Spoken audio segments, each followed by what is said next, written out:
High court of Andhra Pradesh ఈ పరకామణి కేసులో Lok అదాలత్లో compromise చేసినటువంటి విధానాన్ని తప్పుబడుతూ దాన్ని రద్దు చేస్తూ ఈ కేసుని సిబిసిఐడికి అప్పగించడం జరిగింది. మిత్రులారా, పరకామణిలో జరిగినటువంటి అవకతవకలు ఆ రోజు దాదాపు 100 కోట్ల రూపాయలు పరకామణిలో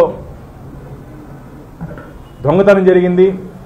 చెట్టు కింద పంచాయతీ చేసినట్టు అప్పుడుంటే పెద్దలు దాన్ని లోక్ అదాలత్లో కాంప్రమైజ్ చేసి స్వామివారి పేరుతో దాదాపు 40 కోట్ల రూపాయలు విలువ చేసే ఆస్తుల్ని రాయించుకున్నారు. మిత్రులారా, దీంట్లో వివరాలు ఉన్నాయి. ఒకసారి మీడియా మిత్రులతో పాటు కలిసి మనం తిరుపతిలో ఉన్నట్టు అపార్ట్మెంట్లు కూడా మీడియా మిత్రులు చూపించడం జరిగింది. ఒకే బిల్డింగ్లో 13 అపార్ట్మెంట్లు టీటీడీ స్వామివారి పేరుతో రాసుకోవడం జరిగింది. అసలు నేను అడుగుతున్నా, చెట్టు కింద పంచాయతీ చేసుకునే అధికారం మీకు ఎవరిచ్చారు?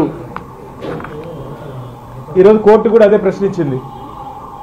చెట్టు కింద పంచాయతీ వెంకటేశ్వర స్వామి ఆలయంలో చోరీ జరిగితే ఎవరిని తప్పించడానికి, ఎవరిని మెప్పించడానికి అప్పుడు నుండి అధికారులు రాజీకి వెళ్లారు? దీంట్లో ముఖ్యమైన విషయం మనకేంటంటే టీటీడీ విజిలెన్స్ రిపోర్ట్. మిత్రులారా, అప్పుడు టీటీడీ విజిలెన్స్ నివేదికలు ఏమిచ్చారంటే, మాకు పోలీస్ శాఖ నుంచి తీవ్రమైన ఒత్తిడి వచ్చిన కారణంగా, ఇదేదో భానుప్రకాశో దివాకర్ చెప్పే మాటలు కాదు, టీటీడీ విజిలెన్స్ నివేదిక ఇది.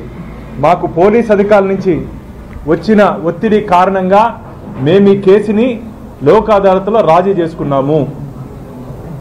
మాకు అర్థం కాలేదు పోలీస్ అధికారులు మా మీద ఎందుకు అంత ఒత్తిడి తెచ్చారని చెప్పి అప్పటి నుండి విజిఓ గిరిధర్ గారి రిపోర్ట్ ఇది. మిత్రులారా, గిరిధర్ గారి రిపోర్ట్ ఇది. ఎవరు ఆ పోలీస్ అధికారి? వెంకటేశ్వర స్వామి మీద ఒత్తిడి తెచ్చేంత గొప్ప పోలీస్ అధికారి ఎవరు? ఎస్ఐయా, సిఐయా, డిఎస్పీనా, ఏఎస్పీనా, ఎస్పీనా, డిఐజీనా, ఐజీనా, అడిషనల్ డీజీనా, డీజీపీనా? ఇలా ప్రశ్నిస్తున్న మా ధర్మకర్తల మండలి, ఎవరు ఆ పోలీస్ అధికారి?